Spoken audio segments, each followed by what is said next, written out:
Okay, let's unpack this. If you're running routes right now, it kind of feels like the asphalt is shifting under your tires, doesn't it? Yeah.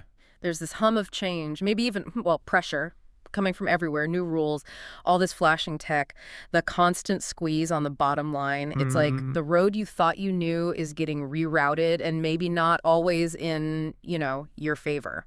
That feeling isn't just in your head, believe me. Yeah. The trucking industry is navigating some pretty choppy waters right now. Mm. You've got policymakers, tech companies, even other parts of the industry proposing really big shifts. Right. And these aren't just headlines you scroll past. They're conversations about the fundamental nature of the job, your safety, and really your future out on the road. Exactly. And that's precisely why we're doing this deep dive today. A listener actually shared a stack of sources with us, articles, insights pulled straight from the trucking community itself. Yeah, specifically from publications connected to places like lifeasatrucker.com and retirefromtrucking.com. Really valuable stuff. Absolutely. So think of this as our mission to cut through the noise, Right. figure out what these sources are actually revealing about these pressures, look at them from different angles. That's That's key, right? seeing all sides. And connect it all back to how it impacts you, sitting right there in that driver's seat. And we also want to explore what these sources say about how truckers are responding. Because it's not just about the challenges, it's also about finding ways to, push back, adapt, and build a future in an industry that's definitely not standing still. Hmm. This deep dive is built for you, really recognizing the vital work you do and the unique perspective you bring. Okay, all right, let's jump in then. One of the first things these sources seem to zero in on are the kinds of rules and initiatives being put forward by the larger industry groups Right. and how that looks from inside the cab versus, say, inside a boardroom. Exactly. One source highlights a memo from the American Trucking Association. That's the ATA, one of the biggest lobbying groups representing Right, carriers. the ATA. They put out something called the Common Sense Rules of the Road. It's presented as a way to boost public trust, improve safety, and kind of polish the industry's image. And when you hear common sense rules, you picture things that, well, make sense, right? Follow the law, keep your rig clean and maintained, be polite, take your breaks, act professional. Yeah, pretty standard stuff. And the ATA version includes points just like that. Those are the core tenets. But then, But then, the sources coming directly from drivers immediately shift the perspective. They start asking the pointing questions. Is this memo really for drivers, or is it just more control? or maybe even a way to shift blame away from bigger systemic issues. That's the concern you hear. And this is where the sources reveal a really key disconnect. They highlight what drivers see as, frankly, glaring omissions from this common sense list. Okay, like what's missing? Well, for starters, there's no mention anywhere of company pressure. Nothing about dispatchers pushing hours or dangling incentives that might encourage risk-taking, or even using guilt trips to keep drivers moving when maybe they should stop. Right. Or what about protection? The sources point out the memo is totally silent on protecting drivers from unfair blame in incidents or frivolous lawsuits or even, the violence that many drivers face in certain areas. Exactly. And critically, there's nothing in the ATA memo about pay or working conditions. I mean, zero push to pay drivers like the professionals they are. No mention of clean bathrooms, safe parking. None of that. Nothing about the need for accessible restrooms or secure rest stops. Nothing addressing that feeling many have of being treated as disposable parts of the supply chain. And maybe the most frustrating part, the sources note, is the lack of driver input.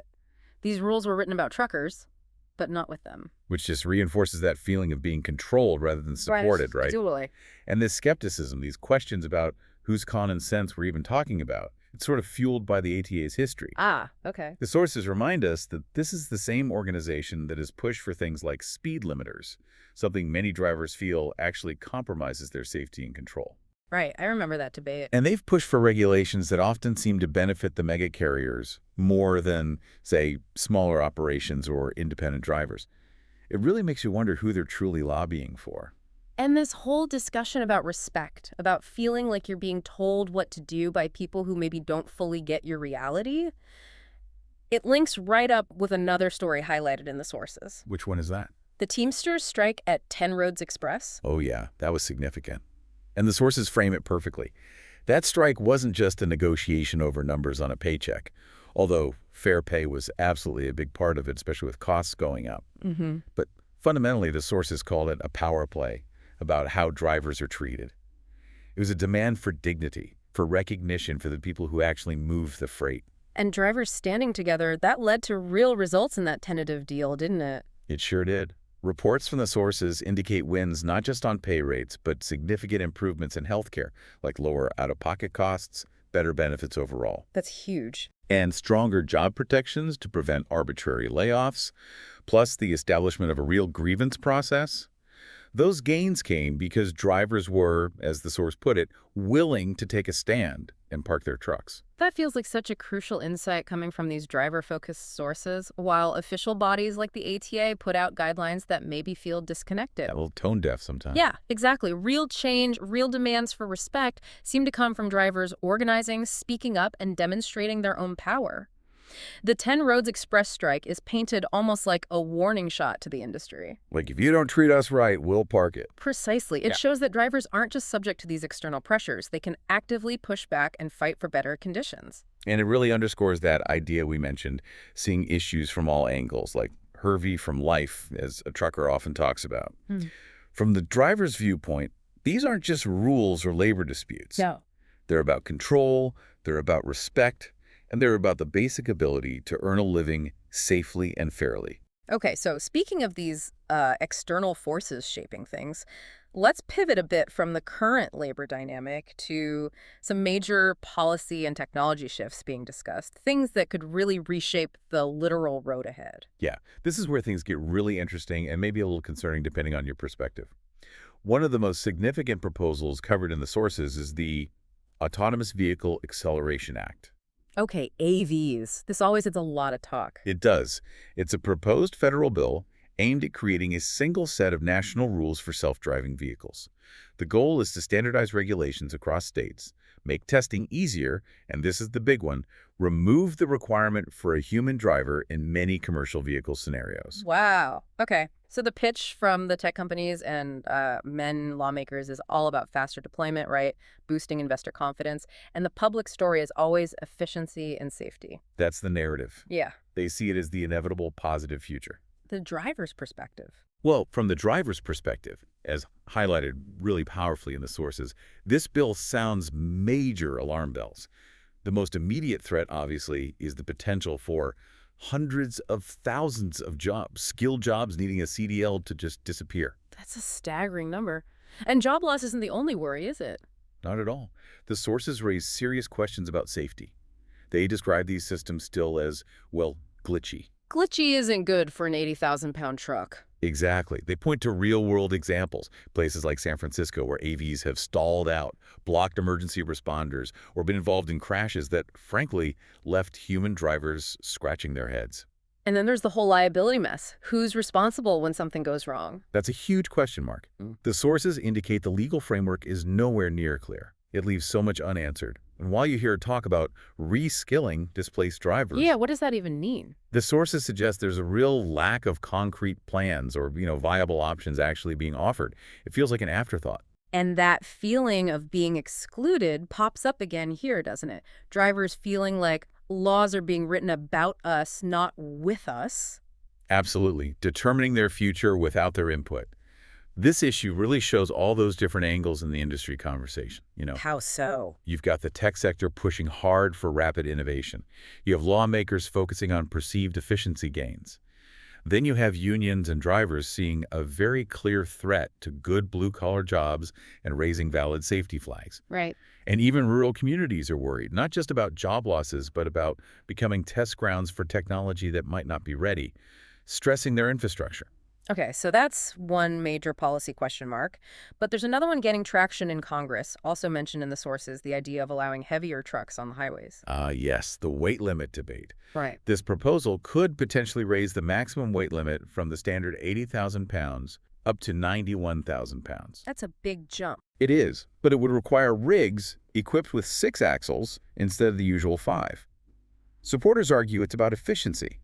You need fewer trucks to move the same amount of freight. Okay, I see the logic there. And they claim it could reduce emissions and maybe help ease driver shortages because you'd need fewer drivers overall. But I'm guessing there's another side to that coin. A very strong other side. The critics, especially drivers and groups like OIAD, the Owner-Operator Independent Drivers Association, representing the smaller guys, Yeah, they have serious reservations, right, based on the sources. huge reservations. Their primary concerns are safety and infrastructure. I mean, a heavier truck simply takes longer to stop and hits with a lot more force. Makes accidents potentially much deadlier. Exactly. And then there are massive worries about the increased strain on our infrastructure, which, let's be honest, isn't in great shape. Sources point out roads and bridges often graded C or worse. They just weren't built for that kind of constant pounding. Probably not. And from an economic standpoint, think about the smaller carriers, the independent drivers. The cost to upgrade their fleet to 6-axle rigs, that's substantial. Yeah, that could price them right out of competing, couldn't it? It really could. Makes it harder to compete with the mega carriers who can absorb those costs much more easily. Plus, there are those job security fears. Again, if you need fewer trucks, do you need fewer drivers? And pay concerns, too, I bet. Are you getting paid more for hauling an extra 11,000 pounds? That's a key question drivers are asking. OIDA definitely views this proposal as something that mainly benefits the largest carriers, not the backbone of the industry. Okay, and speaking of infrastructure projects and technology, the sources also mention this approved Laredo Green Corridor project down at the Texas-Mexico border. Yeah, this was pretty unique. It's a proposed elevated guideway, like a dedicated road up high, designed specifically for electric and potentially automated cargo transport. Automated again. Right. The idea is to cut emissions and reduce the massive congestion at that major border crossing. You can see why some people would cheer that on: environmental groups, local politicians, maybe the big carriers who'd get faster crossings. For sure, there's applause. But the sources add that crucial detail. The ones clapping loudest aren't the ones sitting in the cab. Because drivers have immediate questions, I imagine. You bet. If it's automated, are human drivers even needed for that segment? Will small fleets and owner-operators be able to afford or even access this high-tech corridor? Is it, a slippery slope toward phasing out cross-border drivers entirely? And the same question again. Are drivers being included in the planning? It keeps coming up. So when you look at the autonomous vehicle bill, the push for heavier trucks, and this Laredo corridor project altogether, you really see a pattern emerging in these sources, don't you? Definitely. Technology and policy are driving significant, potentially really disruptive changes across the industry landscape. Yeah, and these aren't just abstract debates happening somewhere else. They could fundamentally alter what it means to be a trucker. Impacting your job security, your safety on the road, your ability to make a decent living. It really highlights how critical it is for you as a driver to stay informed about these big picture discussions. Even when they're happening far from the highway. And to find ways to make sure your voice, your practical, on-the-ground concerns are actually heard in those debates. Absolutely essential. Okay, now let's try to connect some of these systemic and policy pressures to something really immediate, something that hits home hard: safety on the road. Right. And the underlying pressures that can sometimes tragically lead to devastating decisions. Yeah, the sources include a really difficult story about that tragic event down in Texas. The trucker drove into deep floodwaters despite barricades, and sadly lives were lost. It was captured on dash cam. I remember seeing that. Horrible. It became this viral tragedy, and it sparked a very hard conversation within the trucking community itself, as the sources put it. Yeah, it's footage that's just tough to watch. And look, nobody wants to unfairly blame someone caught in a horrific situation like that. Of course not. But based on the discussions among drivers that were shared in these sources, this tragedy really brings up those potential underlying pressures that might contribute to a decision like that. Things like intense delivery pressure from dispatch, right? That feeling that you have to get the load there no matter what, or else. Or route confusion, GPS failures sending you down bad roads, unclear detours in an emergency situation. That happens. And sometimes, maybe a dangerous kind of overconfidence in the rig itself, this myth that an 18-wheeler can just plow through anything, even high water.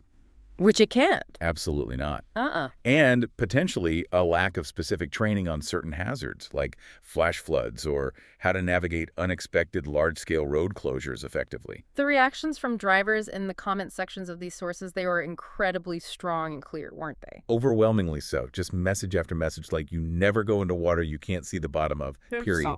And that constant refrain, no load is worth your life. Safety advocates are rightly pushing for things like mandatory severe weather training, even looking into dispatcher override systems to ensure drivers can't be forced by the company to take routes deemed unsafe. That seems critical. This terrible event, it serves as a powerful, if tragic, wake-up call.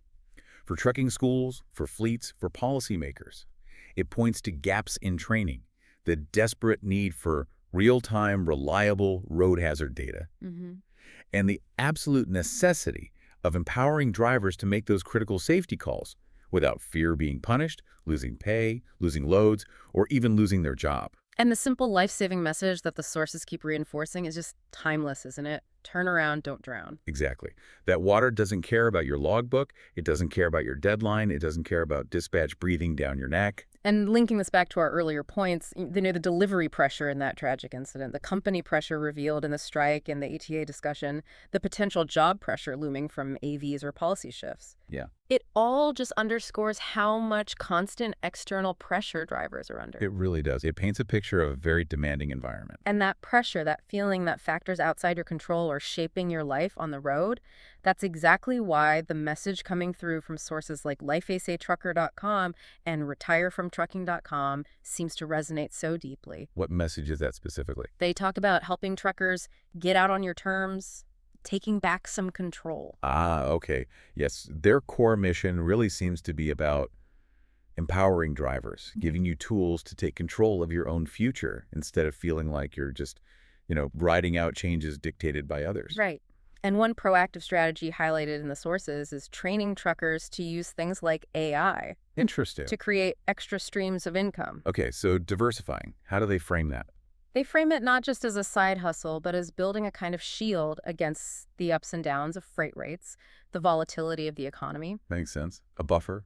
Exactly. It's about creating recurring online income that can help you retire when you want to, rather than maybe when the industry forces you to. And it directly addresses some of those job fears we talked about with automation. Right. Helping to soften the blow should your trucking company cease to exist because of autonomous tech or major market shifts.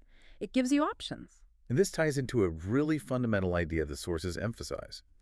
Managing your time, not just for the shipper or for the clock on your ELD. But for yourself. Yes, using your off-duty time wisely isn't just about resting, which is crucial, obviously, but it can also be about investing in yourself. How so? Using resources available, maybe online courses, guides from places like those websites to learn new skills and actively build online income streams.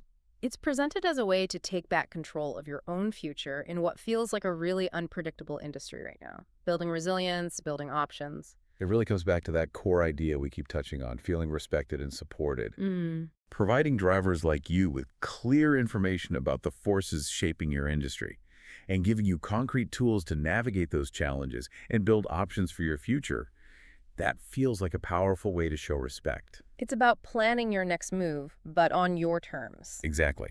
These resources seem aimed at equipping drivers to not just survive the changes, but potentially thrive amidst them by building a future they feel they can actually control. Okay, so as we start to wrap up this deep dive, what's the big picture takeaway from digging into all these different sources today? Well, it's clear the trucking world is definitely in transition. You're facing major shifts driven by these policy debates around autonomous tech and heavier trucks, these big infrastructure projects coming down the line. And those ongoing labor dynamics where drivers are, quite rightly, demanding better treatment and more recognition for the work they do. Yeah, and we've seen how initiatives from big groups like the ATA can sometimes feel, well, disconnected from the day-to-day realities you face out there. And how critical safety issues are often tangled up with systemic pressures within the industry itself. Delivery demands, lack of support.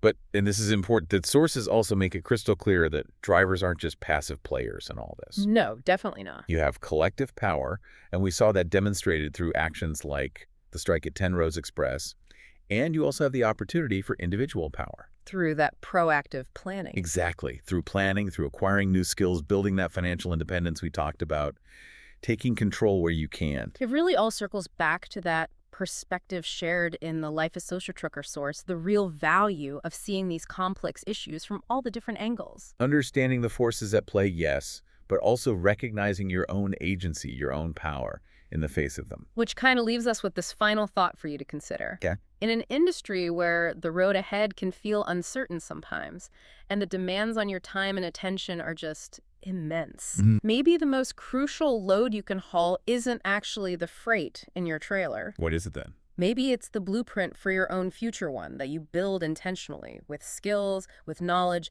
and with time invested squarely in yourself. That's a powerful thought to end on, taking charge of your own trajectory. The work you do is absolutely essential, we know that. And navigating these changes requires staying informed and, yeah, taking control wherever you can. Thanks for joining us for this deep dive.